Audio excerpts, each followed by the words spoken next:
Government has described its discussions with Consumers Association of Malawi, KAMA, as fruitful, cordial and a starting point for dialogue. Speaking after being locked for 4 hours at Capitol Hill in Lilongwe, Minister of Information says government will come up with a comprehensive communique that will be made available to the public. Kunkuyu explains more on the development to our reporter Gladys Ntenda. The issue to do with the presidential jet, we have explained that it is clear now that the jet is up for sale. The issue to do with the ministerial vehicles, some of the vehicles have been withdrawn now from the ministries and they are parked awaiting the proper disposal methods. And the travels by the president and the cabinet. We've explained as well that since October this year, there has been a ban on external travel that is using government resources. Only those trips that are fully funded, like the ones that the president has been undertaking of late, those are the trips that are permissible as of now. Talking of the presidential convoy, we have seen that it has been reduced.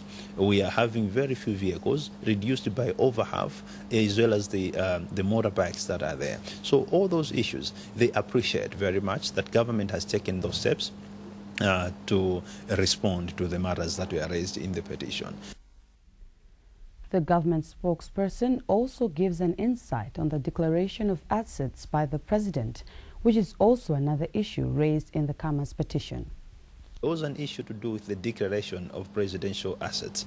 That issue, we have looked into it together, both KAMA and ourselves as government, and we look at the law that governs this process. And we have seen that the law needs to be looked into, because in as far as the law is concerned, as the status stands now, the process has been satisfied. The declaration of assets is something that already took place. That is basing on the current status of the law. If anything, if we ought to go beyond that, then we've agreed with KAMA and all the people that came that we need to look into the law and see how best we can achieve what we want to achieve out of it. So just to sum it all up, we can say the meeting has been very, very fruitful, and it's a promise to Malawi. It's a promise that really the demonstrations that we had, as peaceful as they were, it was indeed an initiation of dialogue.